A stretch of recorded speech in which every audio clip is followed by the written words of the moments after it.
Good morning, Africa, and welcome to Wake Up Africa, coming to you live every Saturday from 7 a.m. to 9 a.m. here, broadcasting live from Dar es Salaam, Tanzania. But I'm not only talking from Dar es Salaam, Tanzania, because I'm joined by colleagues from Kenya, Rwanda, Burundi, South Sudan, South Africa. Did I mention Uganda? No, I have not mentioned Uganda. Uganda, to name a few, but I also have my dear friend Noreen joining me from all the way from the US of A. Totally delighted to have you, wonderful people, on Wake Up Africa this morning. And surprisingly, as we are looking onto rewriting Africa's narrative today, we're looking on, can Africa develop without relying on foreign aid? Can Africa develop without relying on foreign aid? Once again, I'm Minata Traore from Arusha, Tanzania. Thank you for being part of Wake Up Africa. Your contributions are invaluable. Alan Subi, all the way from Uganda, your contributions are always appreciated. Amazing. Remy from Rwanda, Elliot from Burundi, Mr. Talks, all the way from Nigeria. We miss your wisdom, my brother. Anna Maneno from South Sudan, Collins from South Africa, as well as Noreen, and my very dear friend Sunday Kapesi from Tanzania, but is currently pursuing his further studies in Nairobi, Kenya. Delighted to always have your contribution at Wake Up Africa. So thank you so much. And my dear viewers, one of my viewers today, so Beatrice Makani, thank you so much for constantly being on the program. And one of my dear viewers today, Jalene Talo, is celebrating a birthday. I wish you all the very best today for the rest of the year. You've got this, girl, and you know that the world, Africa and the world, could really use the energy, the power, the smile that you resonate around to really make the change that we want to see today and tomorrow. So happy birthday to you, Noreen, and happy birthday to you, Jolene, and Wake Up Africa and the entire African continent wish you heaven success. So back onto the topic as we start Wake Up Africa this 3rd of May 2025. Question is, and of course, what is the inspiration towards wearing a tie today? Interestingly, and of course, I brought my jacket, full suit on, but I'm only going to stop with a tie because we are discussing if Africa can develop without foreign aid. A lot of articles have been written, a lot of critiques have been given, a lot of comments have been passed on, and as the US is into the new regime with President Donald Trump, and the way he cut the foreign aid, the way he dismantled, allow me to use lack of better word, the word dismantled US aid in developing countries. I'm not sure if it's specifically to Africa, but US aid operation. I recall watching some of the videos, the way they're tearing off the signs of US aid, the name sign on the main building in the US. And I couldn't wait but wonder. Now, Trump has 4 years to go, and happy that Noreen has joined. Maybe she will share insight. Trump has 4 years to go, probably three now. And within the next 3 years, after his tenure, will the next president bring USA back? I don't know.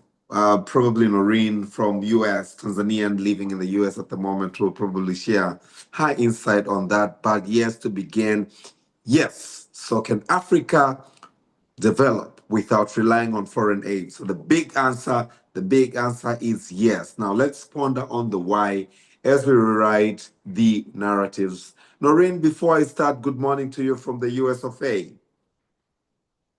Good morning, Austin. How are you?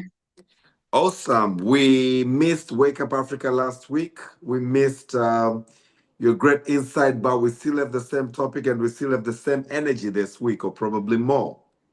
Awesome, awesome. Glad to join you. How is the going? Oh, going well. We've been experiencing tornadoes. Quite scary. I can But yeah. imagine you sleeping, tying your leg to the bed. I sleep in the closet.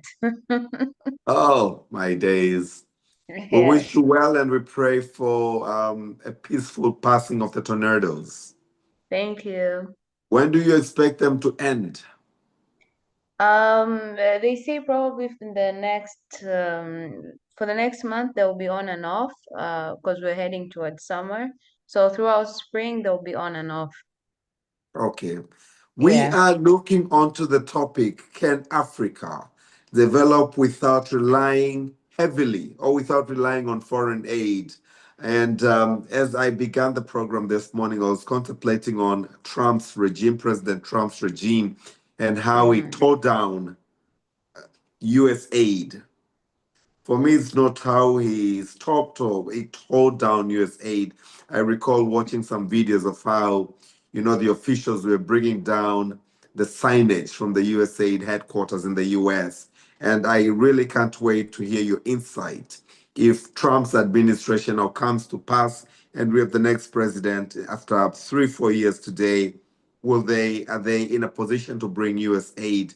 Again, looking onto the relevance of US aid, I will have your insight then. But for now, let me ponder a bit of the research that I did as onto how Africa can develop without relying heavily on foreign aid. Sure, Austin. Thank you so much. So, while foreign Thank you. aid has historically played a role in some African countries, it's crucial to transition towards a model of self sufficient. And we have been speaking about self sufficiency since God knows, the independence years. So 1950s and 1960s, where most African countries gained their independence. So self-sufficiency and sustainable development. This involves focusing on domestic resource mobilization, as well as diversifying economies and strengthening economic regional integration, the REX. We spoke about the REX the last time, and we are going to see how the REX can play significant role in enhancing Africa to develop without relying heavily or without relying on foreign aid.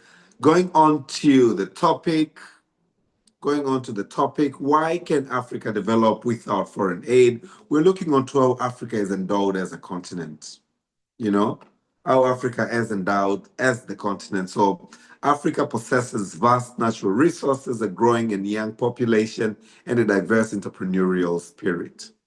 You know, Noreen, just to have a conversation with you, looking onto the endowment of Africa, and I think there's a recent topic discussion that was going on recently. I think for the past last or 2 weeks ago, saying, we consume what we do not produce, but raw materials come from Africa. What is your take on that? Can you repeat that, Austin? Sorry, I So missed the you. past 1 or 2 weeks ago on social media, there was some video clip trending that Africa sends raw materials to Europe and to the USA, and then we Mm. have brought finished product. That means we are consuming what we do not produce, yet the raw materials come from Africa. What is your take on that? Um, well, I would say it's about time that we change that, because I do believe the same raw materials are used to create the machinery as well.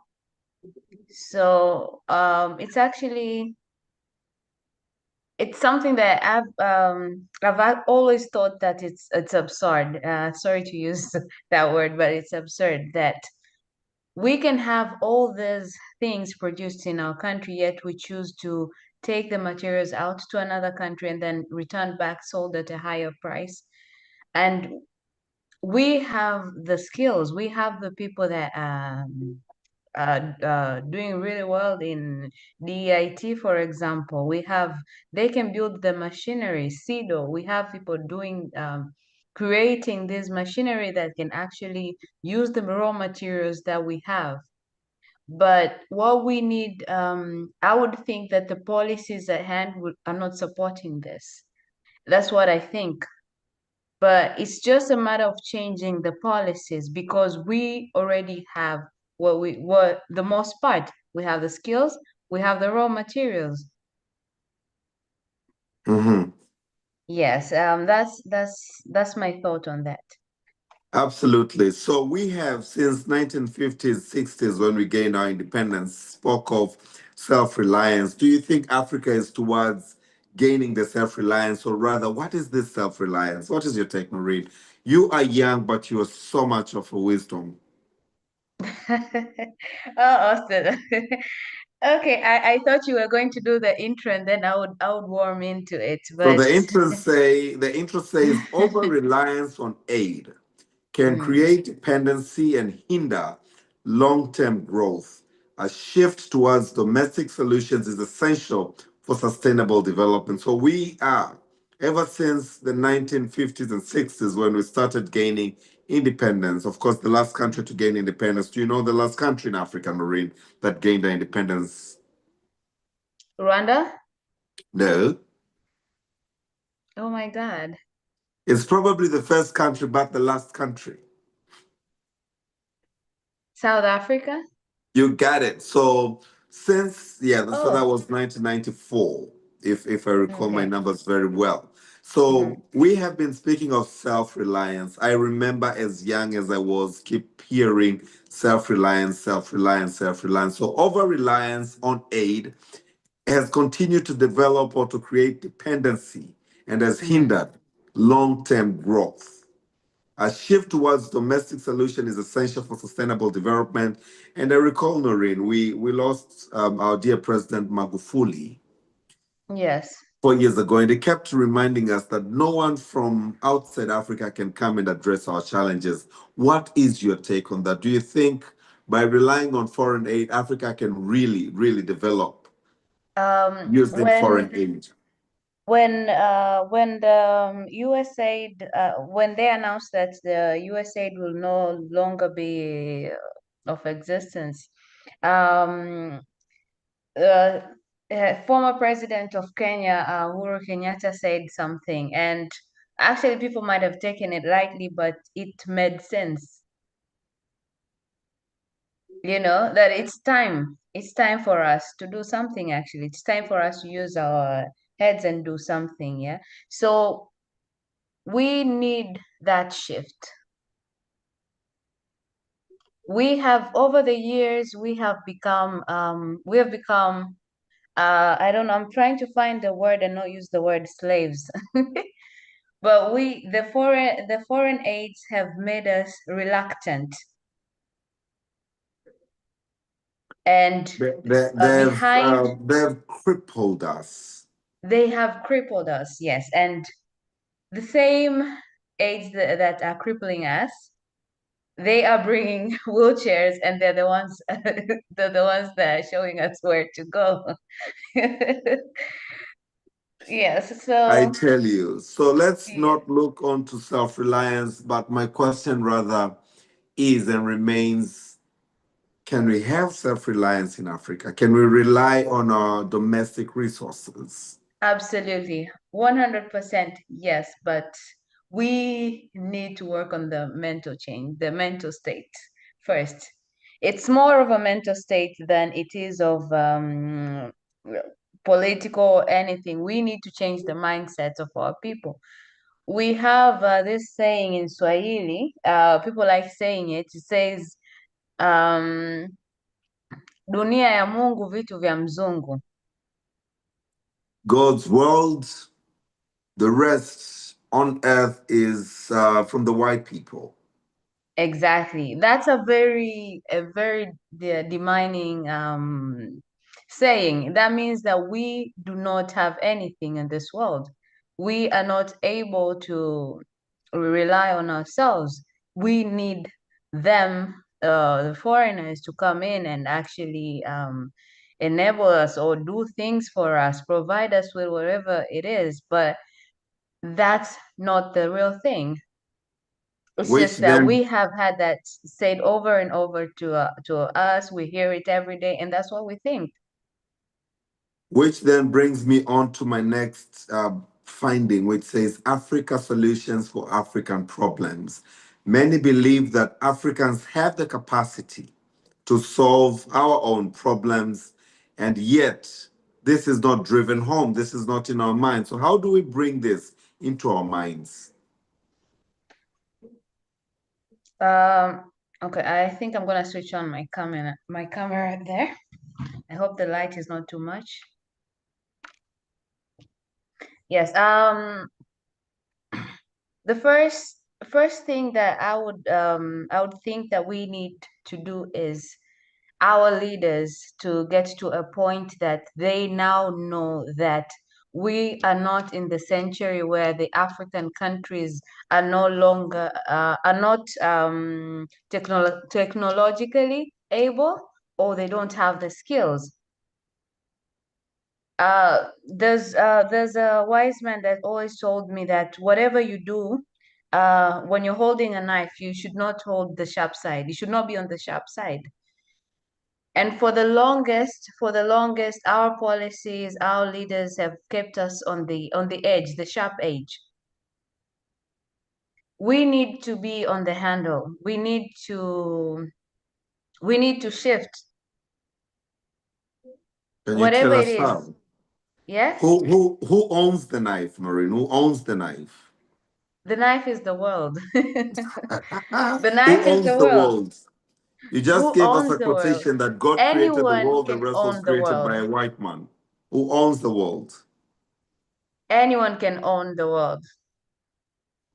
I will leave Anyone. that as such. I will leave that as such, which now brings me on the focus on economic diversification, that moving beyond dependency on commodity exports and investing in sectors like manufacturing and technology remains critical.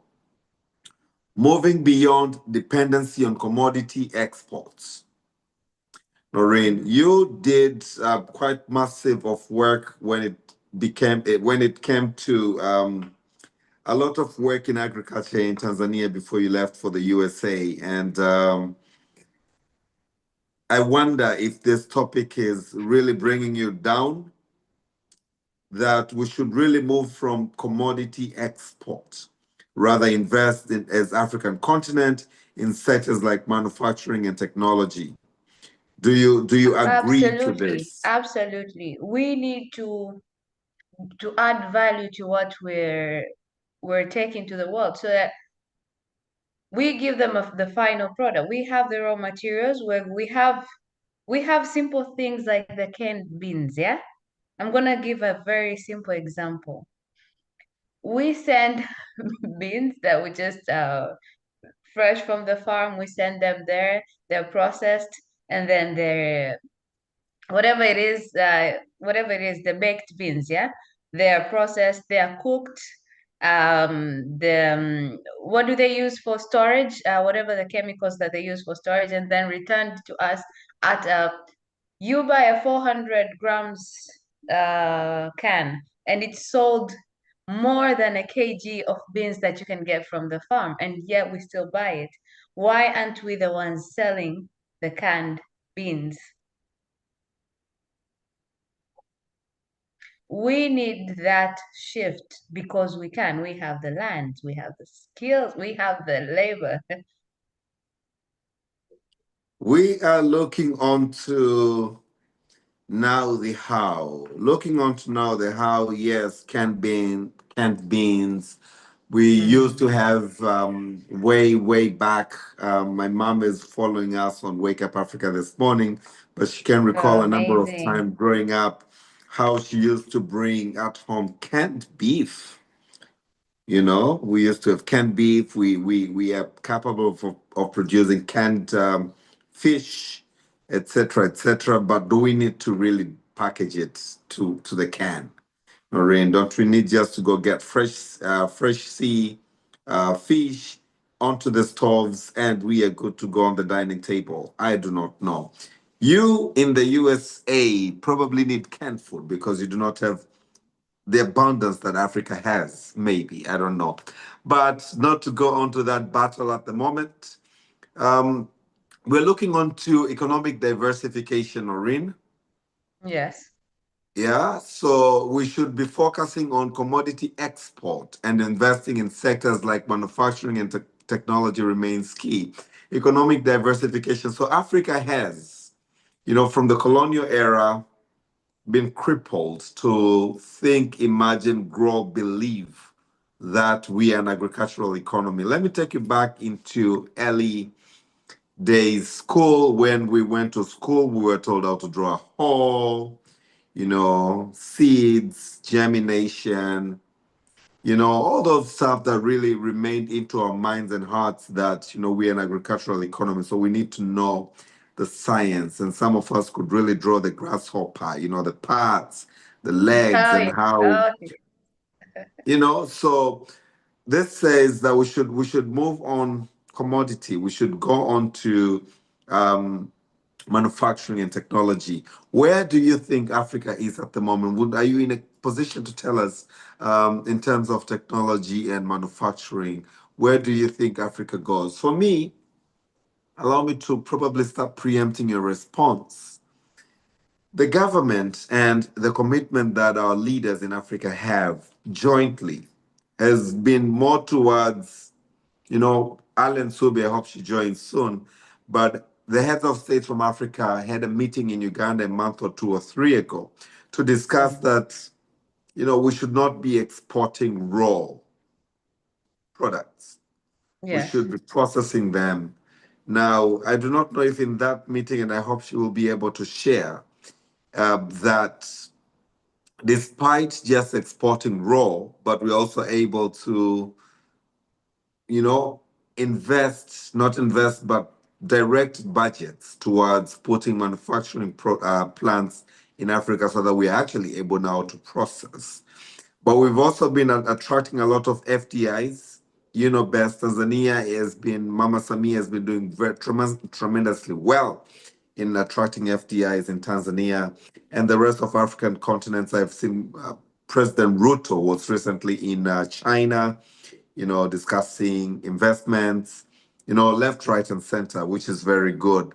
But are they really now coming into Tanzania, into Kenya, into Africa to add the value that is required or to still reduce bulkiness and export raw? What is your take on that before we move on to how then can Africa develop without foreign aid?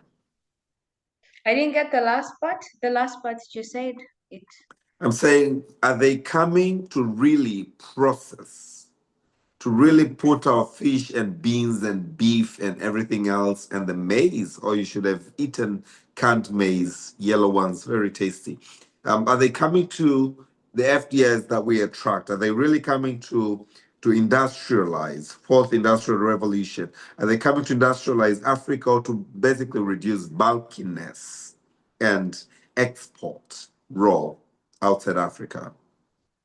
My to further your question, I would ask as well, are we taking ownership of, is the FDI really for us, or is the FDI still benefiting the foreigners? Just to further your question more. You know the Uh, arguments against FDIs? what's the argument? I've not been Of following course, up. you know them. So they speak of employment creation, Mm-hmm. they speak of different taxes that the government collects. But Mm-hmm. again, when FDIs come, one of the features for attracting FDIs include tax holidays. But let's not talk about that. So they speak of creating employment, they speak about taxes, they speak about diversification of products and many more other things. But you're absolutely right. Are they coming to benefit us? The answer would certainly be no. You're not the ones Mm-hmm. investing. Why would I invest and benefit you? Yes, and Countries like Ethiopia, Noreen, that I really admire and appreciate, you invited as a foreign direct investors to go and invest in that country, but mhm. you're not allowed to remittance any of your earnings outside Ethiopia. So anything that you earn, invest back in that country. Anything that you earn, put it back in that country. I think it's a lesson that we can learn. We have a lot to learn. We have a lot to learn. Yes, and something else, as you were saying, speaking of the grace period for the taxation, but as well as we do not have when you speak of employment, at what level of employment? Is it just the ones that are doing the basic the low income earning jobs, yeah? Noreen, Or are is you it the basically high end? saying no to FDIs? I want to be very clear here. Yes, I'm bringing more questions instead of answering your questions. No, no, no. I appreciate this discussion, but my question to you right now is, do you reckon that it's high time for African governments to go back on the drawing board and look onto how the FDIs impact our economies? Absolutely, absolutely. I would also to have on the drawing table, they should have professionals. I'm an economist professionally, but we would have discussions with other economists and ask ourselves, who do we know that's an economist that has sat on the table to plan all this investment? And we know that economists they are the high, like whenever you're doing planning, you need an economist. But we are the most unrecognized people when it comes to But we African have we economy. have we have economists in every ministry. We have economists at the at the central banks. We have economists Are they advising the doing age. the actual planning or they're doing something else? Well, I've never been on those tables, but I believe Exactly. they should be. Exactly. No, they're not. You would have known. Well, I'm not an economist yet, although I do a lot of economic activities. But let's move on to the topic today. How can now Yes. Africa develop without foreign aid? Now we're looking on to domestic resource mobilization. We're looking onto the capital that is required in Africa to go on to industrialization and technology use. We need to improve tax collection, increase government revenue, and mobilize private sector investment. Hmm. Tax collection, we have lots of loopholes. We have, for me, really, it's sad to say in most African governments, and I've seen this not only in my country, Noreen, that Yeah. if I want to, if I start a company today, 30 days, I've not even realized, not even probably started business, I'm already required to pay tax. I Hmm. haven't even started business. Upon registration, I'm required to pay a certain amount of money as tax to what I've not even started producing. But when a foreigner is attracted to come into our country, the first thing they're told, oh, by the way, we're going to give you a 10-year, 5-year, 15-year tax holiday. And by the Hmm. time they finish their tax holiday, what happens? They move out. They've Sell the gained whatever they company. wanted to gain and leave. As an economist, what is your take on that? Uh, there needs to be a change in the tax policies, and we need to see as well, we need to see results. We have been taxed a lot, but we're not seeing the results of it. If we were, I wouldn't mind being taxed if I'm seeing the results. I'm seeing industries that are locally owned. If I'm seeing better, better, what would you say, infrastructure and all this, that would make so much sense. We wouldn't be having this similar, we wouldn't be having a similar discussion over and over.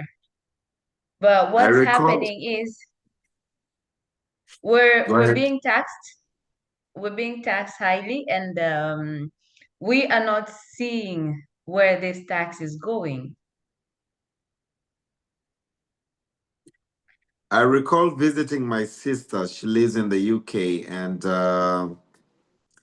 one fine Saturday morning, she said, "Yo, I'm going to the bank." I was like, "On Saturday morning, this early, what's going on?" And she said, "I'm going to pay my taxes." I was like, "What?" Yeah, she said, "I'm going to pay my taxes." I was like, "How come?" She said, on the way to the bank, on the way to work from work, if I fall down, I have the certainty of being picked up by the ambulance, taken to the hospital, given the proper medical care, and brought back to my house. I was like, all my days, you are literally going to the bank to pay taxes. Do you think Africa can get to that level? It can. There's nothing that can be done, but the willingness to change. Yesterday, when I was driving home from work, I was passing around, the Askari Monument here in Tanzania, Dar es Salaam. Mm, They're huge potholes. I will not mhm, anymore. When Alan Subi comes online, I will not mock of Uganda and the serious potholes that the roads have. Kenya, all my days. Remember, there was a clip on social media that the highway with serious potholes that's there in Nairobi, and mhm. I keep wondering. So if we The do, Langata, the Karen, I think it's the Karen Langata Road. I probably, yeah. I actually thought Mm, it was Jeff Koinange Street. I don't know, mm, but no, Moi Kenyatta Road, the one at the city center. I don't know, but I keep wondering. And literally, this is May, and Noreen, this is 3rd of May, 2025. Almost all mhm. African governments is discussing budget, and look Yes. onto how serious the roads are torn apart. And when I was driving home yesterday, I kept saying, "Oh, this is Tanzania's pride, the business city of the country. Look at our roads." Now, when you speak about improving tax collections, and you literally put it very well that we're not seeing there is reciprocation of the same onto the infrastructure. I totally agree with you. Now, going on to the next topic, which speaks of infrastructure development, investing in roads, electricity, telecommunication, and other infrastructure is vital for boosting economic activities and attracting investment. I think, speaking as an economist, you, Noreen, probably most do not know how bad roads chase investors. Oh Bad yeah. roads make traffic immovable. When Time. it takes you a distance of 30 minutes, 2 hours, there's a stagnation there. And I think I recall Magufuli used to calculate, to give us a calculation before the construction of the flyover in Ubungo, saying that, so much time is wasted, equivalent to so much amount of money that is being wasted, only being on traffic. Mm-hmm. Now, infrastructure development, roads, electricity. I saw something yesterday on the newspaper I'm reading, the regional newspaper that I'm reading, that says, and it cited a case in Uganda that said, you know, 19 was during Idi Amin era. So 1975, there's a Mm-hmm. blackout in Uganda. In 1925, is it 75? But during Idi Amin era, there's a Mm-hmm. blackout during Easter. And this Easter in Uganda, there was a blackout again. Mm-hmm. Mm-hmm. So you're looking onto electricity. We live in countries which have wonderful, fantastic hydro, electric powers, potential, yet we have surges of electricity. Telecommunication. Tanzania is one of the cheapest countries in mobile connection data and calls etc compared to the countries like DR Congo, etc. But again, costs are super high. Now, these and other infrastructure are vital for boosting economic activities and attracting investment. How do you think African governments can direct their budgets towards infrastructural development, roads, electricity, telecommunication, and other infrastructure?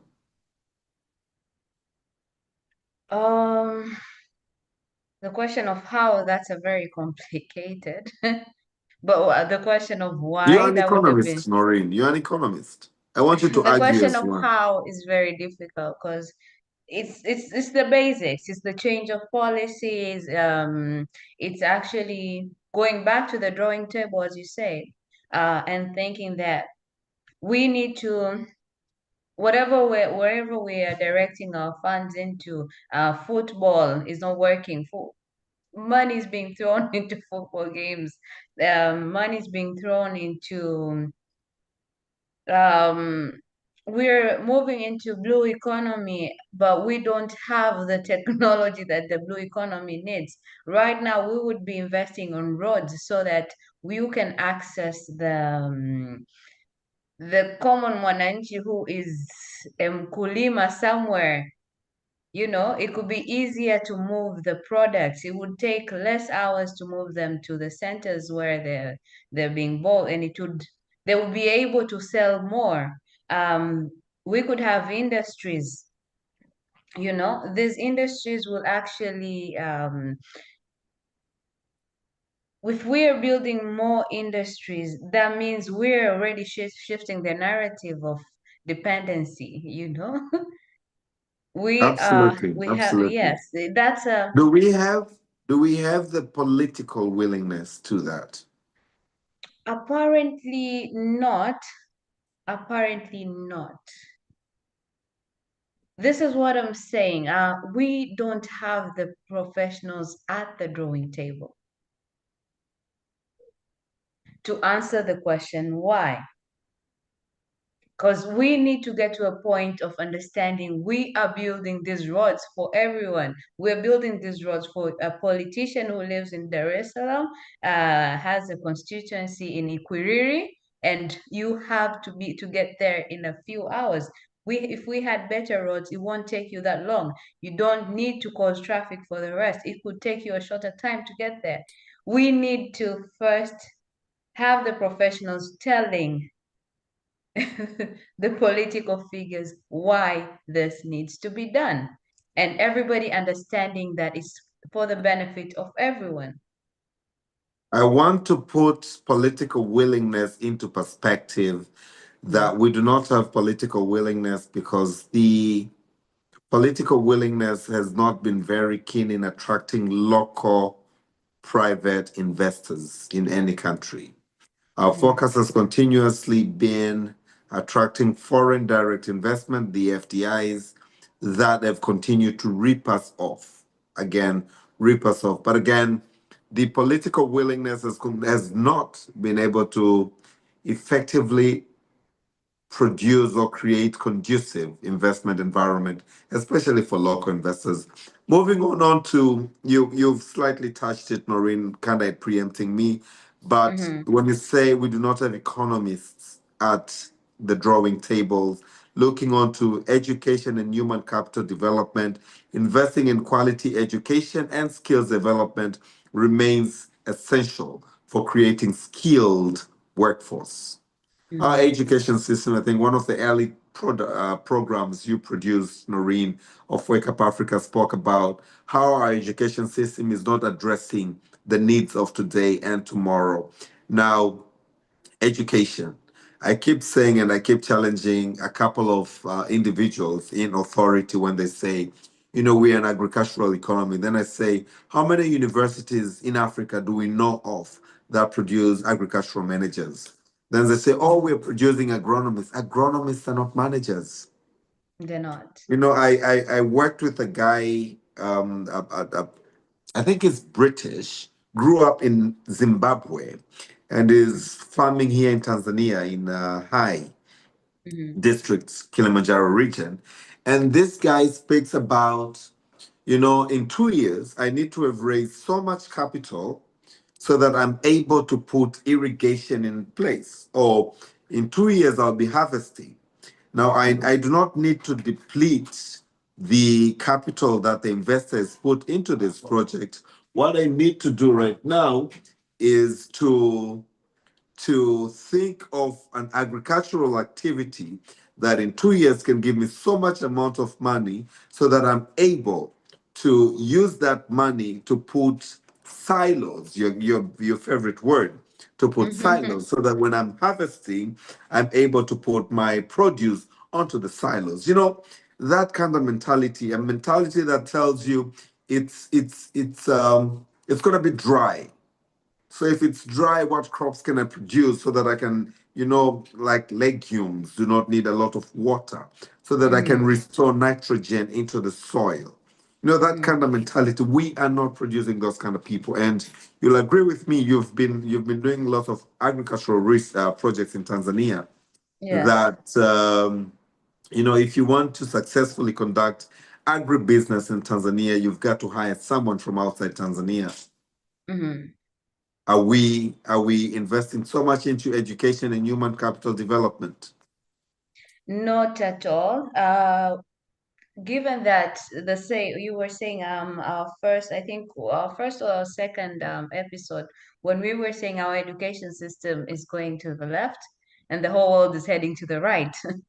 Um, it applies with the agriculture sector as well. We had the Agri Cities project where we had all these youth agricultural projects across countries around the world. Um, we brought it into Tanzania to work with the block farms, but nothing came out of it because our youth were not professionals. We are still on that, I would call it the gardening mentality, of because this is just what I know. I know April to this is supposed to rain. This is what I've always known. But we don't have actual professionals that are looking into it really with the change, the climatic change. Is it really going to rain in April? It might not rain. And what if it doesn't rain? Will this work? What are we doing? What we have all these risk managers doing in the work. We have the weather people putting in the effort. Like you just don't go to the farm unless you have this. I had the when I was in Turkey, I saw how they do the farming. It's technology. It's different. You have the IT guys. They have they're creating some different kind of robots for helping out if in case the weather is not conducive for the people to go out in the farms. It's a lot of people, a lot of professionalism involved, and once they produce that product, it is of a good standard. And if you're told that one maize, one corn, we call it corn here, it's a cob. Is it a cob or what is it? What do you call it? Maize. Just one. When it's one, what do you call it? It's a maize what? Maize. Because you'd say it's a bean grain. And okay, so when you get that one and it's sold to you at $5, you'd buy it because it makes sense. Looking onto and leaving the space of education and human capital development, as we're looking onto rewriting Africa's narrative, but as we're looking onto not relying and how we cannot rely on foreign aid, we really need to think of where we put our resources as a continent. Mm-hmm. Where it's absurd. Again, you've put that word in my mouth.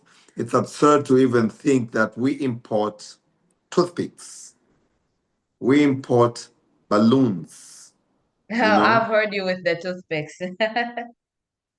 we import. The other day, was Alan Subi from Uganda was speaking about toilet papers in Hmm. Uganda. We import crazy stuff from abroad into the country, into the We continent have that is potatoes and we endowed. import crisps. I will not comment on that. So moving on to how Africa can develop without foreign aid, looking on to the RECs, regional economic blocks, Hmm. or regional economic communities, Hmm. regional integration, strengthening regional cooperation through trade and investment can foster economic growth and development.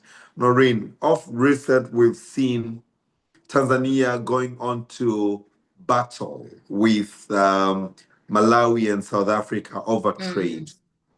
We've seen Hmm. similar case between Uganda and Kenya. We've seen case between Rwanda and DR Congo, etc., etc., etc. Hmm. Do you think the RECs are working? No, they're not.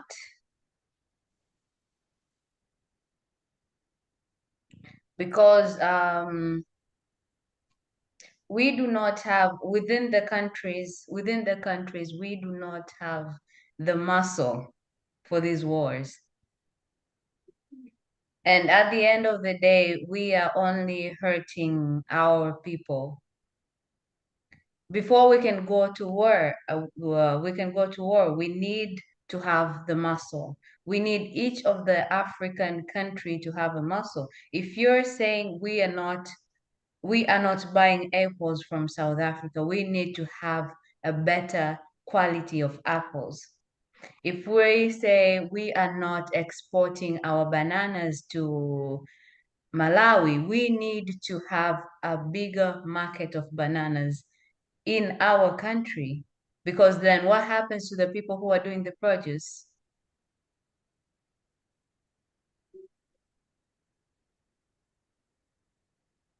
Hmm. Yes, it's a I would call it's an inverse tug of war. Nobody's winning. Absolutely, absolutely. Nobody Nobody's wins. So we nobody's need to winning. Yeah. go onto the table and discuss diplomacy and see how best Mm-hmm. anything can. I wonder if it's the same in your head, Noreen, and thank you for being with Wake Up Africa this morning. That one man, one wise man, entrusted with the responsibilities as a decision maker, then passes that decision that yes to this, no to that. Mm-hmm.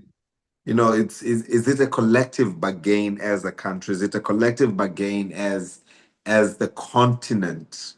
You know, what is it that we would see as a threat? I would reckon I would reckon you would want to stop importation of certain products if there are cases of contamination, if there are cases of, GMOs, etc. That, Mm-hmm. I'm protecting my people, which is the primary responsibility of any government to protect Mm-hmm. its people. That, importing or bringing this contaminated apples or chicken or anything would hinder the health and would then bust my health budget. And for me not to go there, for the welfare of my people, I would stop it. But we'll go back onto the regional integration, looking onto investing in technology and innovation, leveraging technology to solve local problems and create new economic opportunities can really be very transformative. Couldn't agree more. Promoting entrepreneurship and private sector growth. Mm-hmm. Countries like Kenya, I think the SME is contributing over 80. We have our dear Patricia Ndede from Kenya. She Yeah. lost her brother recently. I've not thought of engaging her back onto Wake Up Africa, but Sander will probably chip in when he joins. But I'm looking onto how countries like Kenya's SME has been able to contribute over 80% to its GDP. Okay. So point here is investing or leveraging on promoting rather entrepreneurship and private sector growth, creating an enabling environment for businesses to thrive remains essential for job creation and economic growth. What's your take, my dear economist Noreen?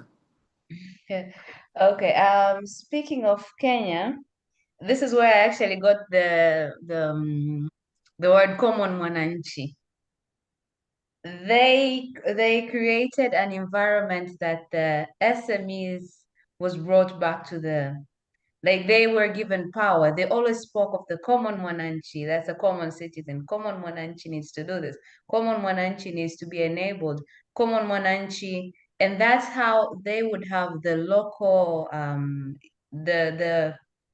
the country people investing in different industries. And that's what I think all African countries need to do is to create an environment where its own people are the ones that are owning the industries. They're the ones that are from the production to the processing to everything at every level. We only need to have an access maybe to these international markets, or to have the foreigners as partners, not as 100% owners, so that we can see uh, our growth as African countries, not just theoretical growth, because we see industries, we see that they're producing this amount, and then we put it on our national income calculations and all this, and it looks like the country is blooming. Well, meanwhile, the SMEs, the common mwananchi, is not really benefiting from all this. Hope And I'm making a as point here. absolutely, and as you're talking, grounding it all the way down to common citizen, Mwananchi, you took me back onto a reflection that Nigerian government recently reviewed its curriculum, and you will be surprised. While we are looking onto the AIs into our curriculum and all sorts of all this weird jargon and weird stuff, the curriculum of Nigeria now has encompassed repair of mobile phones, into their curriculum. They want people to know how to repair mobile phones so that at least by the time you finish some education, you can even start your own shop to repair mobile phones and earn a living. The You know, basics. Petty jobs, promoting SMEs, because when this SME market, which is the largest in Africa, grow, of course, the African economies grow substantially, and it goes back onto education, it goes back onto policies, it goes back onto so many things. So I couldn't agree more onto one of the people contributed to this point that, when you create an enabling environment for businesses to thrive, this is essential for job creation, because I've seen my friend where I repair my mobile phones and carry a call. He started as an individual, singly, as himself, but he has now hired 4 people. They even have Wow. extended services at home, so you do not need to take your mobile phone to him. It Time, comes to you. congestion, jam, traffic jam, etc. He would send someone to come to attend you where you are. Okay. That is okay. So That they are value actually addition. Value essential addition. for job Kudos. creation. Yeah. Now let's focus and discuss more onto the challenges and how we can overcome these challenges, and thoughts for consideration: structural changes, historical factors, corruption, weak governance can hinder progress. I think Mm. what we've been discussing as the challenges from the beginning of the show, Noreen, to this point have resonated around structural challenges, looking onto historical factors. We are still looking onto our colonial masters as the source of income from us selling the raw materials to them. You Mm-hmm. know, we're looking onto corruption, corrupt African leaders. You know, and I recall reading, was it from our dear friend Professor PLO Oh, Lumumba? the book. No, no, Is no, it the not the book, Kigogo book? but I think one of his I think. quotation recently. I Oh, read that. I thought it's our dear book. Have you read it? No. Oops. You should. Now, one of the quotations, one of the phrases he said recently was, he gave an example of how, corrupt leaders in certain countries are either hanged Mm-hmm. or given a term in jail. But in most Mm-hmm. African economies, the more you're corrupt, the more you're given powers and authorities in different positions. Mentalities like this can really still make Africa look onto foreign aid for development. Structural changes, historical factors, corruption, weak governance, these Mm-hmm. hinder progress. Massively, yes. I'm sure you would add to the list, and the list would just be going on and on. But again, we're looking on to need for equitable partnerships while reducing reliance on aid is important, which we need to really put into our hearts and mind. Africa still needs to engage in equitable partnership with other countries, but not in its own terms. That has been the practice. You know, I would come to you and tell you I have minerals, and then I listen to you. You know, this has been the case, and I think I picked it up from early days of Museveni when he went to the UK and he said, you know, I come to bring my matoke, I come to bring my bananas to UK, and these are my terms. So most African governments have been sending produce and products and say, what are your terms? Or we wait to see how much is Dubai offering for a kilogram of rice for us to be able to export to Dubai? Why don't we say we have the best rice in the world and this is our offer? You want, take it, you do not want, leave it. I think Magufuli attempted that with cashews one point in time. What is your take? So the comment here says Africa needs to have equitable partnership to reduce reliance on aid, but as we engage on equitable partnership with other countries, it is not in their terms, but into our terms as Africa. We have this and these are our terms. We have this and this is our term. As you rightly said, a pack of 250 mils of maize in a can, you know, will Yes. probably cost $5, which is equivalent to close to 12,000 Tanzanian shillings. But a kilogram of maize in itself is hardly what? $1? 3,000. Yeah. Less than $1 or $2 or Yes. less than Yes. that. So we see, is it the can? Is it the preservatives that are added into the corn? I do not know. But we have been constantly speaking about other people's terms, not favoring us. And hence, we keep on relying and relying and relying on foreign aid. And here we are. I recall, Noreen, the other program 2 weeks ago when you said, yes, we are moving, but where are we moving towards? Exactly.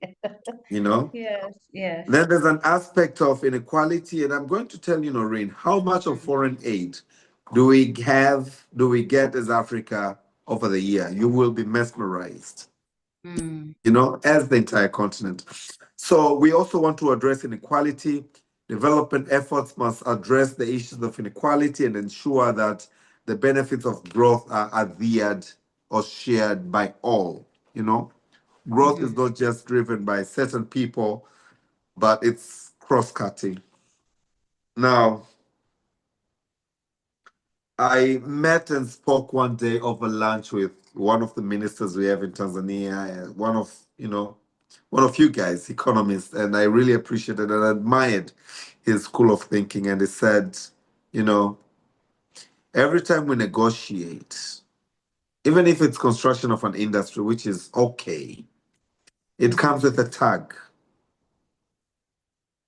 You know, and that tag could be like, okay, so we put 40% into the industry and we put 60% into issues of gender. Or we put 40% into industries and 60% into the issues of climate change. Yes. And then he asked me, Austin, do you think we really need to currently address climate change or really create industries and then, you know, put climate change like trees planting as corporate social responsibility of that factory, or we need to put more resources into climate change and less resources? And true or not true, but one of the videos that was circulating last week, I'm not sure if you are still receiving updates from home. Yeah, Traore of Burkina Faso, you know, refused foreign aid from United Arab Emirates, said that was geared towards constructing mosques. And they said, build schools instead, build universities, build this and that. Why We mosques? can pray in school. I I'm will just saying. leave I'm that just at saying. that. Yeah, of course. Can have a prayer room in school, of course. But as people receive education, they can observe Salah, stuff like that. So while foreign aid can play a role in specific circumstances, Africa's future depends, or future development hinges on its ability to leverage its own resources, to embrace a model of self reliance and develop its own solution to its challenges. We look for solution to our domestic challenges outside. Mm. Can we address any of the challenges we have? Not necessarily critical, but I did say, and we're going to go on to Dambisa Moyo's argument on debt aid. Did you happen by any chance to read that book? I went through it a little bit just to pick a few things so that I wouldn't be very dull during this conversation. Absolutely. So we're Yeah. going to go on to Dambisa Moyo's argument onto the debt aid, if really aid is working in Africa.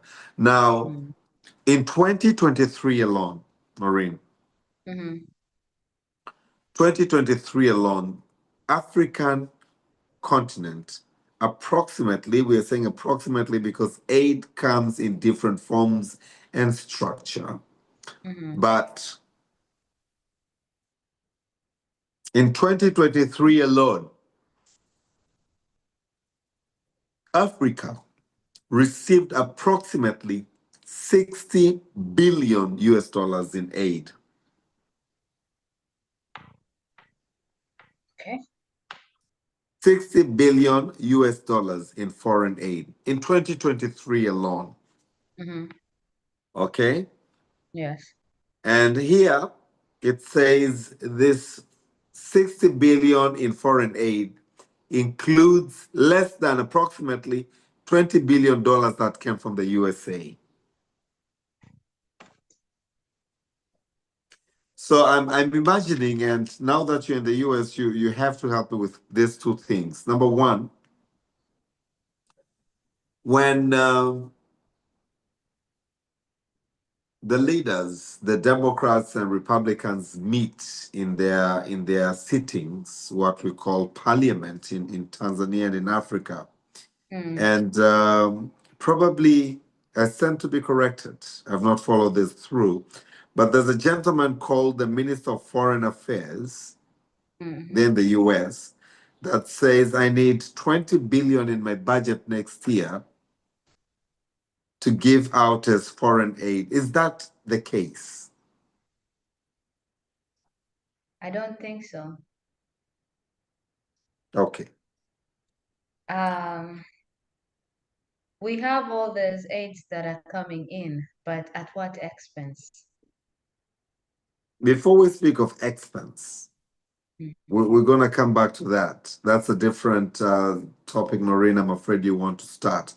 But I'm saying of the 60 billion that Africa received in 2023 as foreign aid, 20 billion came from the USA. Mm-hmm. So I'm wondering that someone sits there and says, you know, maybe Minister for Cabinet Secretary responsible for health says, I want so much amount of money to take to Africa in terms of ARVs or in terms of malaria vaccine or such and such, that totals to $20 billion. And for us Africans, just to clap our hands and say, yay, it's coming. Mm. Yes, we are receiving. Honorable Minister, let's have a press conference. We've received vaccine, we've received ambulances, we've received. Why? To answer that, I would go to that topic that you don't want me to go to, but I don't think that's what happens. That's not the discussion. Um, Looking at, for example, the USA, this is a big, it's a big economy. That means there are people who have sat down and they can't just have that basic discussion. There's research that has been done. And once you say that we are putting you said 20, how many dollars? $20 million. 20, what was it? $20 billion. $20 billion. Oh my God. $20 billion we're sending it to African countries, but there has to be the word but.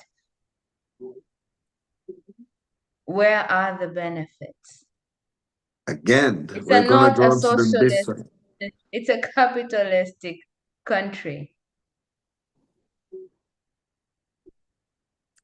We're gonna go into the Mbisa Moyo shortly, Noreen. But let me ask you, basically, as you give us your very good insight, do you think Africa deserves foreign aid?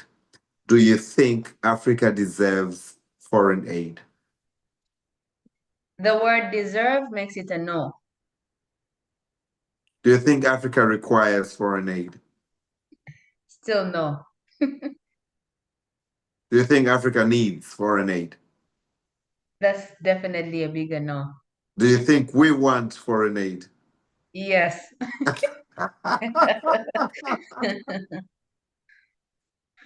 Mhm. Yes. What's your thoughts on that?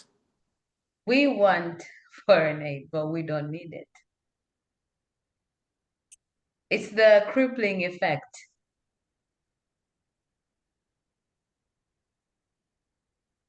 Now, in 2021,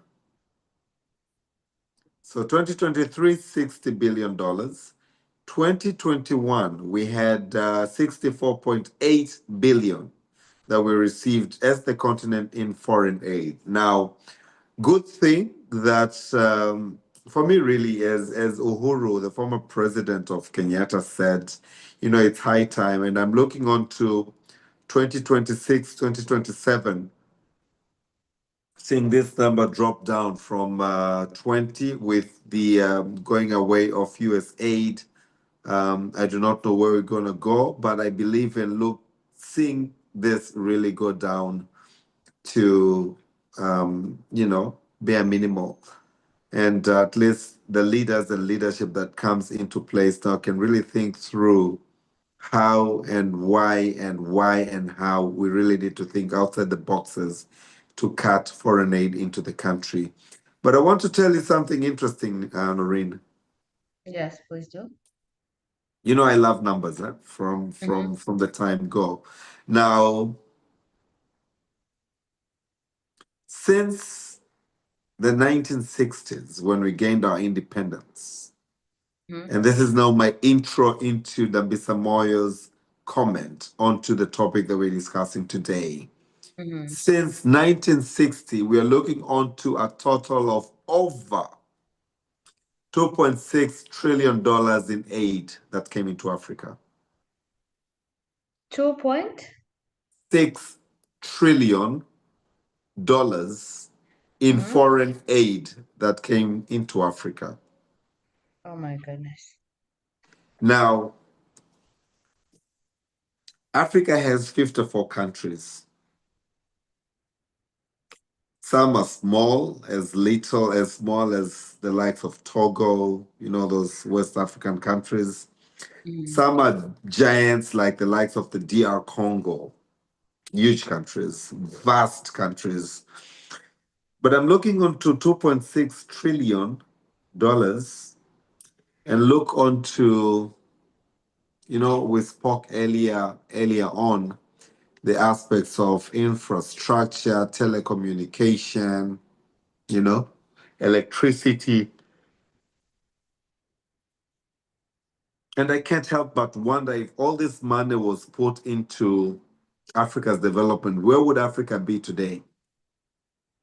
Different.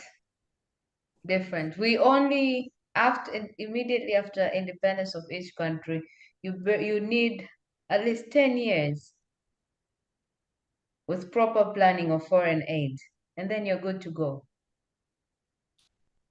If the money is directed right. Mm-hmm.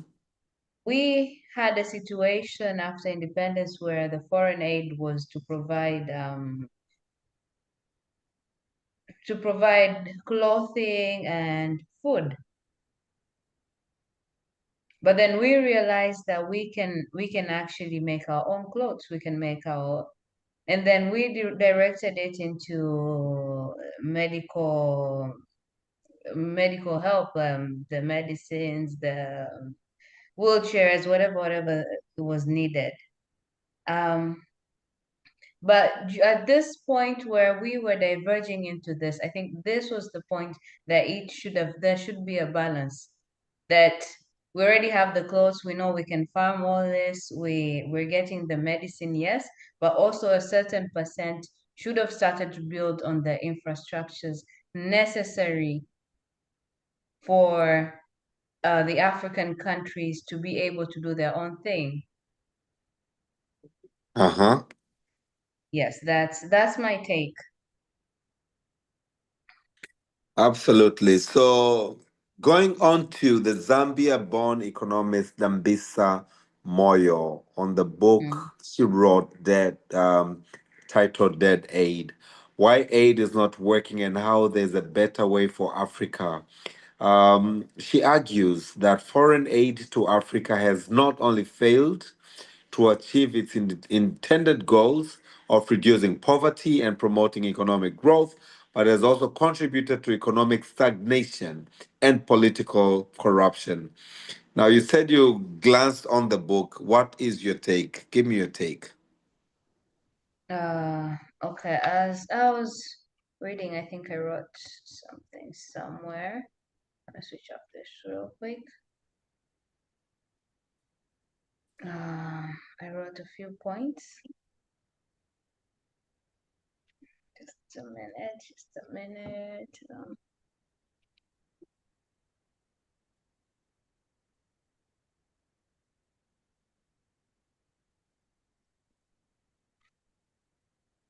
Okay,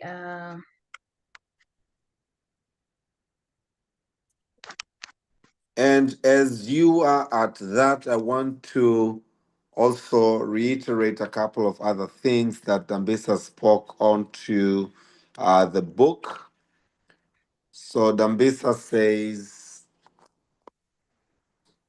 that aid dependence, the book argues that aid dependence creates a culture of entitlement and reduces the incentives for recipients to develop their own economies. So we are heavily dependent onto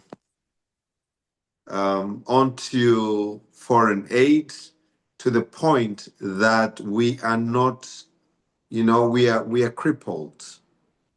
Culture of entitlement. It is our right to receive the aid and reduce the incentives for recipients to develop their own economies. This is one of her arguments. She spoke about, the aid often crowds out private investment, reducing the incentives for entrepreneurs to take risks and start businesses because I will need to cuff that risk and that, this and that. But she also spoke about corruption, how aid has contributed to corruption as governments and aid organizations have weak accountability mechanisms, which allows for mismanagement and abuse of funds. mm-mm. Give us your take. Sorry, so I was working on my on the You're notes working on your there. notes. Yes, I can't see. I have written. No problem. I still have a couple of others. So Dambisa spoke of incentive distortion, whereby Mm, aid creates incentives for recipient countries to focus on short-term goals. yeah. Because now, an example of the US government, when it comes to authority, we are looking on to anything that can happen within the time frame where that president is in power. Okay, you can't think long term. So she spoke of the aid creates incentives for recipient countries to focus on short term goals, such as securing donor funding rather than promoting long term economic growth. So we Mm-hmm. have USAID giving us the resources for the next 3 years, what can you achieve in 3 years? Okay. But again, Dambisa spoke of ineffective allocation, whereby aid often goes to the wrong places and does not reach those who need it most. Okay. You see? So, there are people who go out there and sign papers. We need money for one, two, three, four. And at the end of that financial year, nothing, no stone has been moved. Mm-hmm. Okay? No stone has been moved. So she says a lot needs to be done because nothing is happening. Nothing is happening. Money has gone into or has been requested for infrastructure, but still, it's like we are having wars in our streets every day. How bad roads are in most African countries, you know.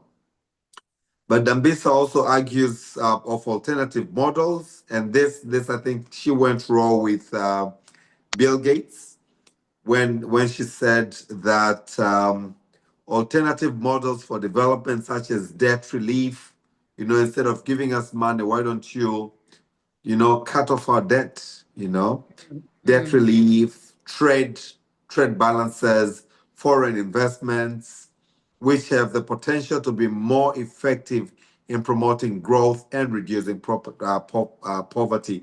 Imagine, Noreen, that you've done all your collection for the year and a big chunk, I think we remit 30%, I stand to be corrected on that figure, but 30% say goes on to, paying a foreign debt.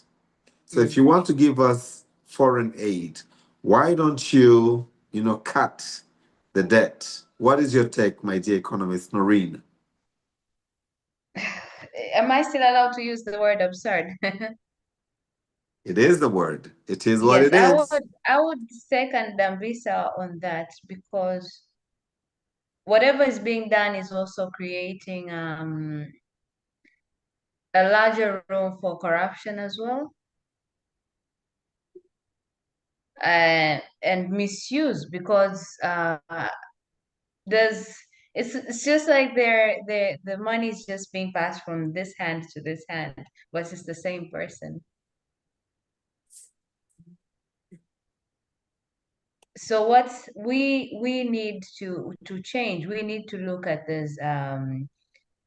We need to diverge these funds as well, but it comes down to the people who are in charge, who are sitting at these tables. They are the ones who are supposed to say, okay, thank you, you're bringing this, but please, can you put it in this? Can you diverge this so that we can have a relief? Maybe we'll take a percent because maybe it's needed. We cannot afford to medical supply for all our citizens.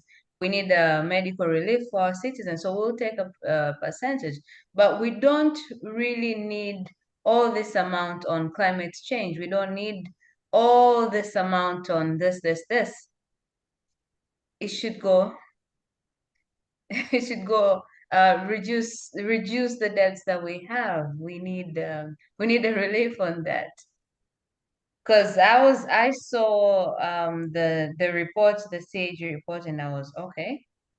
I was like, okay. There's an argument, Noreen, which I want to bring into perspective. I'm sure you've heard of it. It says a beggar has no choice. Have you heard of that statement? Mhm.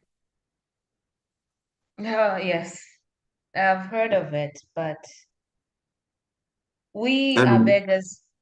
We're beggars by mental state, by it's just a state of mind, yeah? what is your We are the take on richest. that? The African continent is the richest continent. We just don't have the muscle yet, but it's the richest continent. What is it that we have to do as an African continent to develop, to build that muscle? Um, Policies. We need to look into our policies. We need to look at our We need to look at our policies. We need to look at our educational system as well. Is it enabling us to stand on our own feet?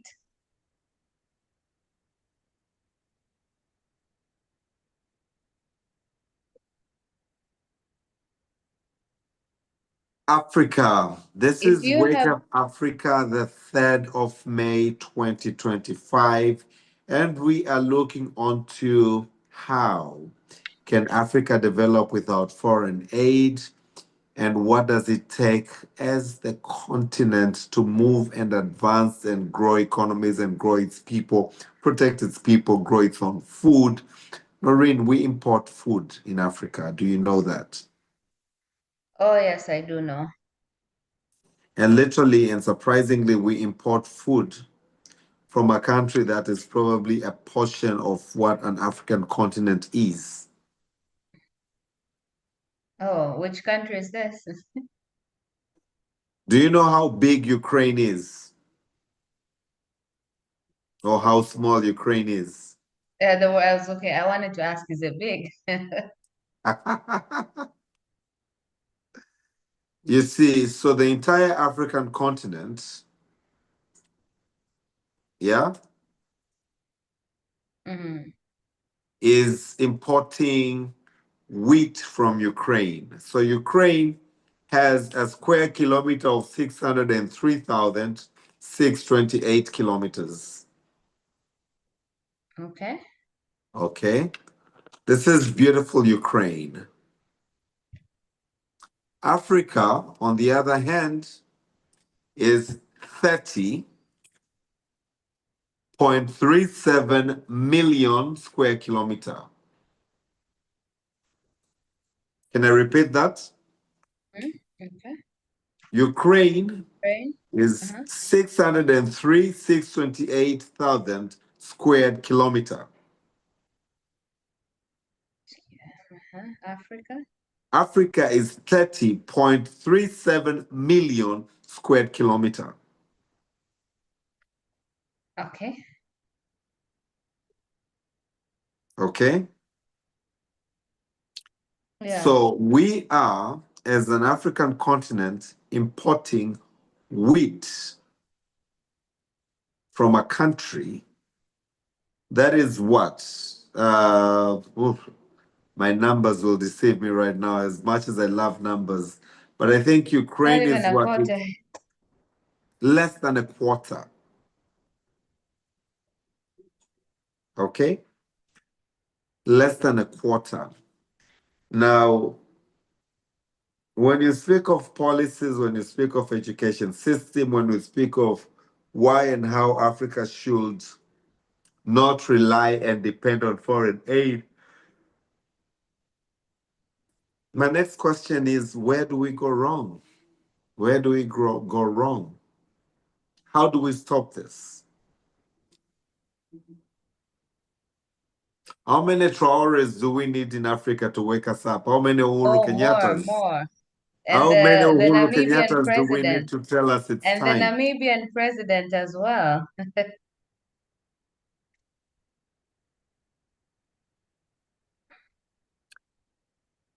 Can we develop without foreign aid? Yes, we can. What would that take? It would take a change in the whole system. We need to have a system that's working for us. We are based off a foreign system that benefits the foreigners who are giving us a foreign aid. We need to go back and analyze our system. We need something that works for us. Uh-huh. Yes. Now, one of the arguments I had during the week, last week, as we were putting up this program, Mhm. Noreen, it all came back to us. You know, when you go to a country like USA and you said, I have this project, but I do not have resources to run this show, and they trust you and they give you the money. or the foreign aid, and then that aid is not reaching the intended objective. It's foreign aid, comes in the form of aid to NGOs, and NGOs are not audited. So there's misappropriation of resources, etc., Mm. etc., etc. It trickles back to us. Do you think here, and in a narrative that you had given earlier, the sharp edge and the blunt edge of the knife where we need to hold? Do you think we need to go back and blame people who are genuinely putting their resources to helping Africa grow and thrive?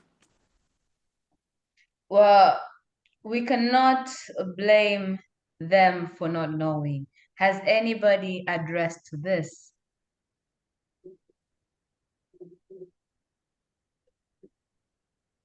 Now, good argument, and I want to agree with you.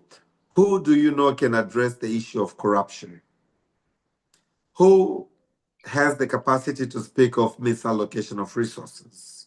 So the argument is concerns exist over the misuse of aid funds with corruption and mismanagement leading to funds not reaching those who need or were intended to receive those funds.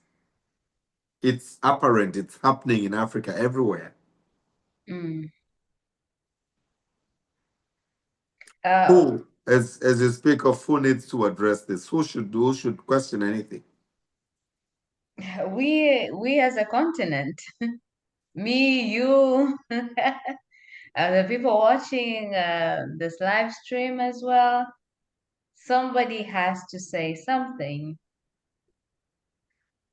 And Now, for me, Austin, I would think of not even stopping the foreign aid. What would happen if you were speaking of CSR, the CSR in the industries and in the companies? What if the money was going towards industrialization and then the industries that are actually owned by the people are the ones that are doing the CSR for the country? that's exactly my argument earlier on, but I want to Mm. entrust you with something else. Aid plays a crucial role in providing emergency relief during crises like famine, drought, and epidemics. Okay? Mhm. At the beginning of the show, you spoke of tornado. Mm, mm, Now, Tanzania or Africa or some country reaches out to the US and says, yo, a certain part of America is undergoing tornadoes and we've brought backed beans and packed corn, as you call it, to help in those families that are facing tornado or on the tornado sides. Now, you would find, and I'm happy that you and me, Noreen, took the assistance to um, the region which was torn by floods here Hannah, in Tanzania. yes, Hannah. You will be surprised when you notice that even some of those stuff that you take do not get onto the intended people. Now my question back and my original question still remains, who would you blame at an incident like that? We as a country as well, because the leaders are amongst us. Hmm. Yes, and they are the ones that are in charge of allocating all these aids to the right people, allocating these funds to the right project, if it's a project or whatever it is. But whatever is intended to be done is being is being overlooked because these people come with a lot of baggage. They also need those things in their homes. They are hungry as well. They're suffering. They have families that are going through poverty. So it's a whole circle of poverty, and these are the people that we are giving the financial aid to, expecting them to take it to other people. So Absolutely. Mm. yeah, yeah. No, I couldn't agree more. Now, We are left with 30 minutes, Noreen, to really say, wake up, Africa. Mhm. We have 30 minutes to really say African governments look onto the policy, look onto the education system. And I really like to call Traore, and is hanging in one of my pictures at the far end.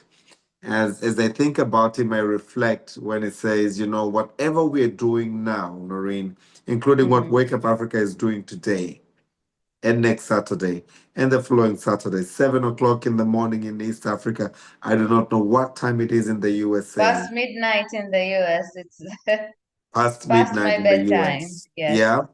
That we need, as the continent, to really sit down and think through, do we really need foreign aid? And if we do, how can we emphasize or underscore the underlying factors that would ensure the foreign aid goes on to its intended objectives? If we need, and if we must, and if we want, Noreen, I'm using the words want, Mhm. okay? But again, the impact of foreign aid in Africa has continued to weaken local institutions, undermining accountability and potentially exacerbating corruption and dependency. Okay?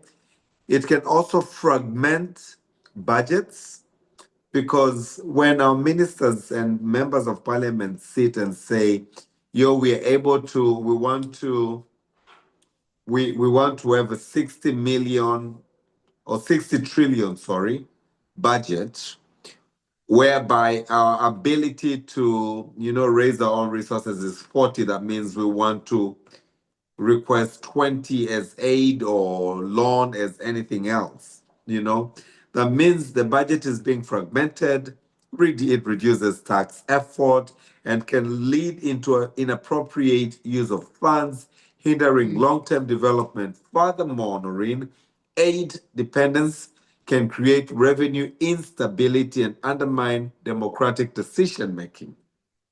When I give you foreign aid and I tell you, go on to 1, 2, 3, 4. And you want my money? If you don't want my money, don't. If you want my money, do 1, 2, 3, 4. Looking onto how some of the negative impacts that the foreign aid can have in Africa include undermining democratic decision making. Okay. Now, overload and dependence and a weakening local institution. Large amount of aid can overload existing institutions, making them less effective and creating dependency on external funding. We sit oblivious of money will come. Why should we worry? Let us write proposals. Let us write Mhm. concept notes. Money will come. Reduce ownership and capacity. When aid is provided without strong local ownership, it can undermine the development of local capacity and create a sense of dependency. If there's any capacity that they would develop when they give you your money, is an accountant or a finance director who can write reports, who can disburse funds, but nothing else. No technical capacity will be developed. Mhm. Undermining accountability, we've spoken a lot about this accountability, whereby aid-dependent governments may become less accountable to their citizen, and they may rely on external funding rather than domestic revenue. You know, but we spoke about corruption, and I argue, who can stand tall and bold and speak against corruption? The influx of large sum of money can create opportunities for corruption, diverting aid resources away from intended projects. You're receiving aid or you're receiving a loan to construct a road. It's election period. You take money into campaigns. But looking onto the inappropriate usage of aid and resources in countries with weak governance, aid may be misused, leading to waste resources and missed development opportunities. I'm speaking now like an economist like yourself. Welcome to the team. No, I'm not sure. But looking again onto the economic impact, revenue instability, reliance on foreign aid can make national economies vulnerable to fluctuation in aid levels and donor priorities, creating financial instabilities. When you have an influx of so much of foreign currency into your country, what happens Mm. to your local currency? It Uh, devalues. yeah, it's it divides, it's gone. And now we cannot trade internally with foreign currency. Mm. If your local currency has devalued, that means, the case we once had in Zimbabwe, whereby you would carry a basket of money only to go to buy a bread. Bread, a loaf of Why? bread. Because that country had a lot of foreign currency, but with a lot of foreign currency in it, you cannot internally trade in foreign currency. You still want to trade internally with your local currency. Devaluation of currency, kaboom, you bring the economy onto its knees. Mm. Reduced tax effort, aid dependency can lower the incentive for governments to collect taxes. Why? Because it's oblivious of the money that is coming in. Why should I go collect taxes? And as they are relying on external funding to meet their internal needs. Okay. Looking onto crowding out domestic investments, foreign aid can sometimes crowd out domestic investment, reducing the growth of local businesses and industries. This is where you said governments, African governments, need to go sit down on drawing boards and look really if really foreign aids are things or it's truly a waste of time. But looking onto the budgets, as I said, most African governments now are discussing their budgets. Multiple aid projects and programs can fragment budgets, making it difficult to coordinate efforts and achieve long term development goals. Foreign aid is given with tenure. We give you 10 years to have done one, two, three, four. You can't think 50 years. We give you 3 years to do one, two, three, four. You can't think 10 years. Mm-hmm. And it's so unfortunate, Noreen. Again, I say bluntly that it's so unfortunate that, when we plan our budgets, these are annual budgets. We do not have 2 year budgets, 3 year budgets. We have 2 years plan, 3 years plan, and then all the resources are depleted in the first quarter of the first year of the 2 year project. It's Then all what? done. It's all done. So undermining democratic decision making when you are given foreign aid. And this is what I want you to bring when you wanted to bring it up. I said, hold on to that. The Mm. tags that foreign aid come with, you know, aid dependence can undermine the autonomy of a recipient government, making them less able to make independent decisions based on their own priorities. I met with one of the directors recently of one of the organizations, private companies here in Tanzania, and I asked that gentleman, Doctor, your organization does a lot of work, a lot of research, a lot of development work, but most research studies that you conduct are irrelevant to the needs of the country. Do you know what the response was? Mm. When we put our papers, okay, because the government does not give so much onto research. So when we put our papers to seek for funds for research, for instance, the funders tell us we have money, yes, but we want you to research on early marriages, you Mm. know. So instead of the organization or the company to focus on probably economic researches that will come to inform policymakers, we go to research on early marriages and the impact. Okay, this is where the aid dependency can undermine the autonomy of recipient governments, making them less able to make independent decisions based on, and this is just one of the examples. The tags. My final statement before I bring you on and tell us more about the tags is dependency and lack of self-sufficiency. Chronic reliance on aid can create a circle of dependency, hindering the development and self-sufficiency and long-term sustainable growth. You can't because you're given a tenure. Now over to you. How do the tags impact African economies when it comes to acquiring or seeking aid or loans from outside Africa? Okay. Now I'm trying to bring back the point that I had earlier. I should have written it down. I had it all. Yeah. You said at what cost? Mhm. We receive the aid at what cost? Yes.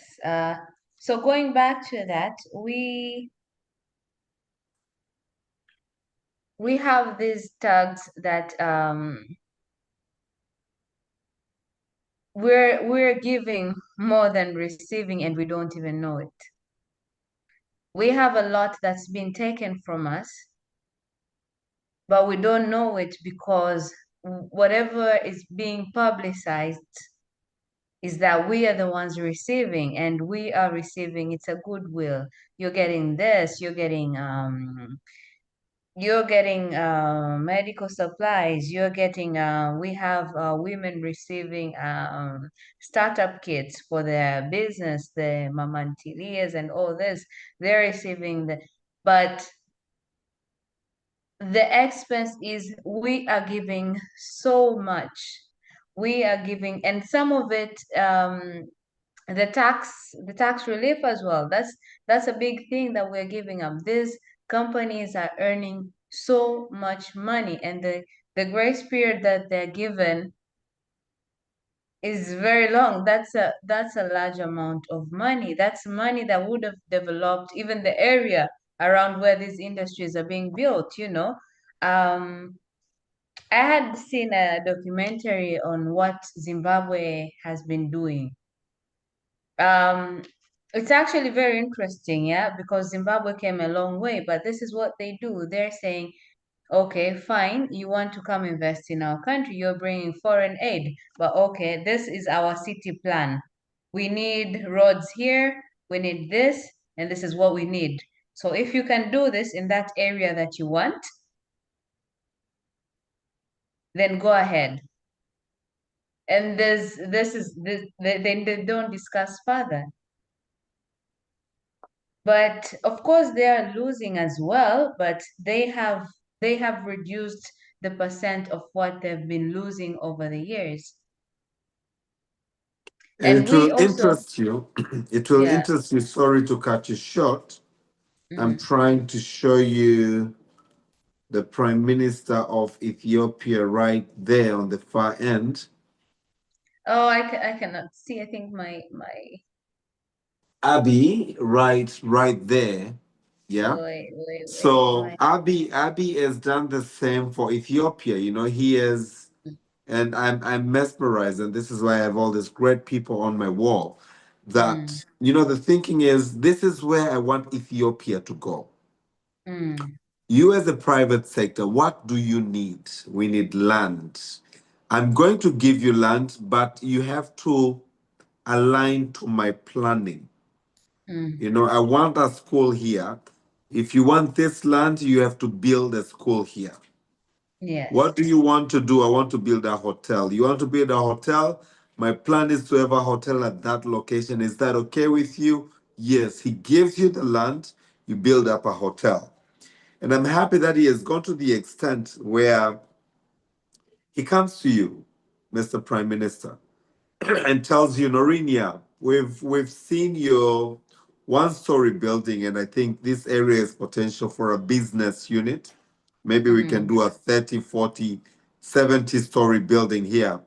Now, are you able to build a 70-story building, or can we compensate and take this building off? Yes, I am. Go ahead and do that. No, I am not. Here's the compensation. They give you money and they give you land to move elsewhere. And then they bring a private investor who is able to take that project up and they move on. This is why I have this gentleman on my wall just to celebrate him. Do you know what I mean? Yes. So I totally agree with you. This is the direction that Africa needs to really look keenly onto going. Please go ahead. No, okay. So we okay, you just okay. The point is gone now. But yes, so we need we need to have a discussion with this foreign aid that we are receiving. We have the US aid gone, but we still have the UK aid, we have the Irish aid, we have all this. There needs to be a sit down because now we know that these foreign aids are not going to last, you know. We don't know who else is going to say, okay, we're done with you people. But we need to go back and discuss, okay, you are giving us this. Okay, we know this is what you're also getting, but that's okay, we'll leave that aside. We need this. And we give them a condition that is for a long term, that has a long term positive impact. Yeah. Yeah. Yeah, so this is what I'm looking at, and this is what I was thinking when I was saying at what cost we are receiving. You said we're receiving 20B from the we were receiving 20B from the USAID, but this 20B that we have received over the years and now that it's gone, what do we have that is left of it? Nothing. Not in monetary terms, not in activity, not in investment, not in skills, not in nothing. I can Those tell are you the what questions. 20 billion can do, Noreen. Yes. Yeah? Uh-huh. 20 billion can build 20 universities, ultra modern universities, fully equipped across Africa. $20 billion can Mm-hmm. build 20 modern, equipped universities, and probably with 1 or 2 or 3 years budget to run them. Okay. I can tell you what 20 billion can build. 20 billion can build 200 industries, agri-processing industries. 200, not 20. And 200 And we only need agro-processing even 50 can industries. bring a massive change, just 50. Or just one in every region can bring a massive change. 20 billion, 200 agro-processing industries, 200 agro-processing industries fully equipped with modern technologies to process the coffee that we produce, to process the tea that we produce, to make Wow. God knows what. Wow. My brain right now is just like, Okay. So let me tell you do you know what is the largest commodity that we import in Africa? wheat, No. Wheat is number 4. a commodity. Please do tell. Oil, cooking oil. What? Okay. How? So $20 billion. Or should I rather cut it down to what an oil refinery company can not oil refinery, but an oil seed grinding ginnery can cost, yeah? It costs Mm-hmm. less than $1.5 million to put an oil factory at a place you and me know known as Mm-hmm. Nkuranga in coastal region of Tanzania that can collect oil from the region, from that area, Mm-hmm. and provide for the entire country for not less than 5 years. $1.5 million. Just 1.5 million. And we had 1.5. 20 billion. Now, 2023 alone, the continent received $20 billion. We still have bad roads. We still do not have electricity in most African economies. Mm. We still do not have industries, even to reduce the bulkiness of our produce. We export raw materials, and you know the impact of exporting raw? Someone looks at your raw materials and says, yo, this is raw. I can only get a certain percentage of good here. So this is the price. Take it or leave it. Now, I'll pay because you the just a products are dollar. perishable, Mm. your mind also becomes perishable. You're on the sharp edge. Sharp edge. You're on the They sharp pull and edge. your fingers are left there on the ground. 10 minutes, Noreen. Wake Up Africa 2025, 3rd of May. What needs to be done? What really needs to be done? How can we, I always like to use an example of the lyrics by Bob Marley. Mm. Mm. On the specific song, it sang Redemption Song. Redemption song, yeah. No, they don't sing like that. But I will forgive you. On his behalf, rest in peace. But when he said, emancipate yourself from mental slavery, Mm.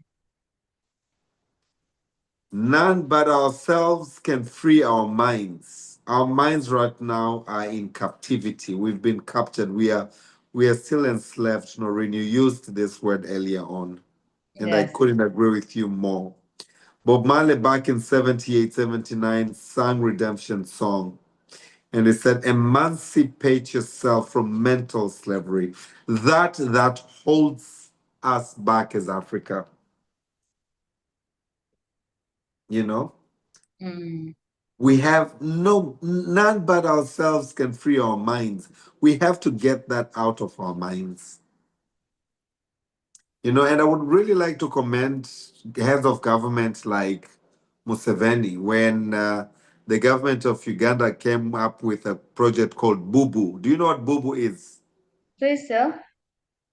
So BUBU Bubu stands for Buy Uganda, Build Uganda. Oh, wow. So Bubu literally, you know, came to emancipate Ugandans of that mindset that only foreign products are the best products. And I tell you, if you visit the High Commission of Uganda here in Tanzania, at the reception, the way the High Commissioner has displayed all these beautiful products from Uganda, it's fantastic. Mm. You go to every saloon in Tanzania and you Mm. find Ugandan products. Oh, yes. Even I used to use one of the hair, not one. They have great hair products. Okay. Yes. And I do not hesitate oftentimes to give an example. When I visited Dubai, um, at the reception, I asked that gentleman, they were showing some videos on Malaysia, something. And I was like, this is Tanzania's embassy. He said, yes, it is. Then I said, why is your video not showing anything about Tanzania? Mm. Of course, now on the shelf, there's a display of beans and maize. It's like, is that what we've got? Is that all? Is that all? And we're looking onto UAE, the countries that never existed over 20 years ago, but they're the richest economies now. Mm-mm. If you look 20, 30 years ago, we never had Dubai, we never had Qatar and stuff. But this is where you and me go for holidays and shopping. You speaking about the embassy, you bring me back to Dubai Expo. Oh God, I don't even want to talk about it. No, truth be spoken, it's I Wake don't Up want to talk Africa. about It's Wake Dubai Up Expo. Africa. Truth be spoken, and truth We will set us were free. next to our what do you call them? What are they called? The stations, whatever it is. okay, the English word for it has just left my head. But we were next to the Ghanaian one, and you would see what they were doing. You could hear they had the dramas, they had everything. They give you the whole experience. You just get in and you feel like, okay, I'm going to Ghana. I want to live in Ghana. And then you come to ours. We had so on entrance we had pictures, and then there was a basket of what do you call this? Grapes. Candies. We Oh, had grapes. grapes. Yes, we had grapes, and then pictures. And unfortunately, these pictures were taken by a photographer friend of mine that he says he didn't even know that they were using his pictures. And then there's a big screen that shows, I think, it was showing videos of the Ngorongoro, Serengeti, or something, I don't remember. And then there was a basket with 2 bottles of wine, and then you leave. There's nobody giving you a tour. There's nothing happened. And you're thinking we have a country that is rich of culture. We have 120 something tribes.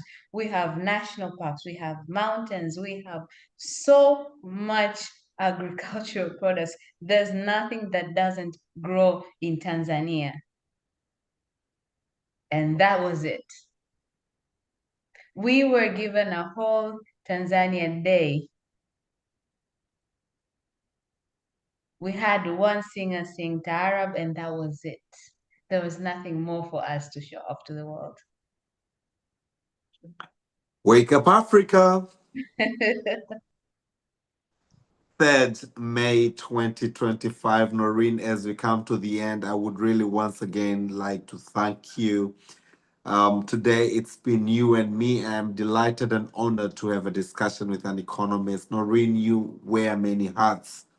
Tomorrow I will speak to you as a biologist. Day after tomorrow, I will speak to you as a scientist. And after tomorrow, I will speak to you as an athlete.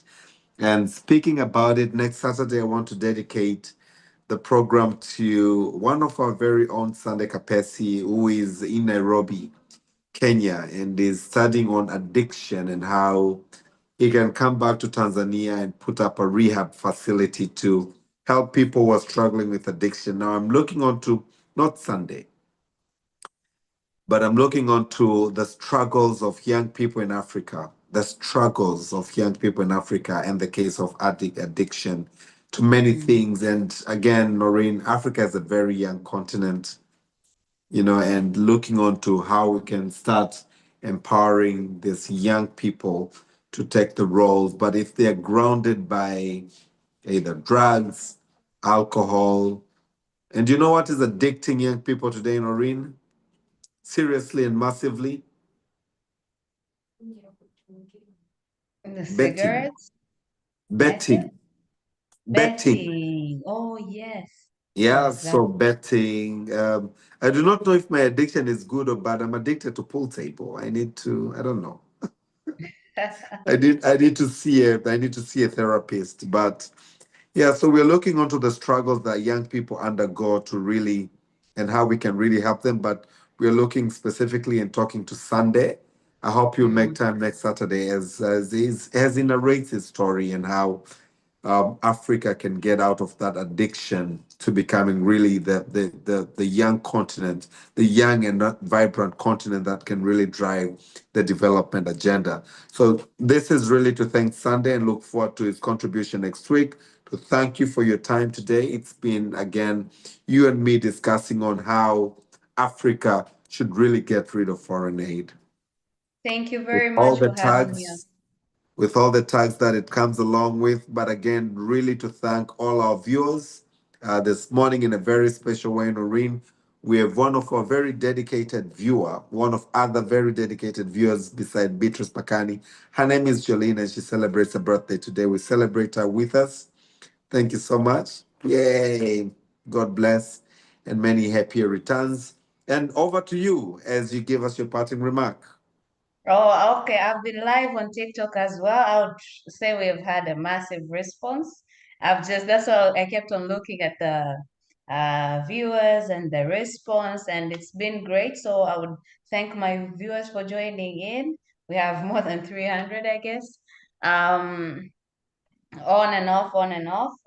So I'd like to thank everyone that has viewed this. Thank you for this opportunity. It has been a good discussion. Hope we have touched at least one person's mind, and they'll put a thought of doing something about it. Thank you so much, Noreen. I'm your host, Austin Makani. Let's look onto the struggles that young people undergo in Africa as we are rewriting Africa's narrative and heavily depend on this fresh, new, young, vibrant minds. How are their struggles going to shape? What do we need to take? What advice do we need to take? How do we drive the youth agenda in Africa so that Africa continues to move on to the positive trajectory? Up until next Saturday, I'm your host, Austin Makani, and thanks once again to Noreen. Thanks once again to Merci. Aminata, Alan Sobi, Remy, Elliot, Mr. Talks from Nigeria. I'm sure you miss Mr. Talks. Oh, definitely. Yes, I do very much When you so. speak to him, pass him my regards and tell him to join us next Saturday. Anna Maneno from South Sudan, Collins from South Africa, and of course, our very own Noreen from the US of A. Thank you so much. Merci. You keep the great work of rewriting Africa's narrative. It is for you and me. This is our own, very own continent. This is the place where we call home. Noreen, keep away from the tornadoes. We want your brain intact next week. Thank you. Thank you so much. This is Wake Up Africa, 3rd of May. Let's meet next Saturday on the 10th of May as we are looking onto the youth of Africa's struggles. Thank you, Austin Makani, your host.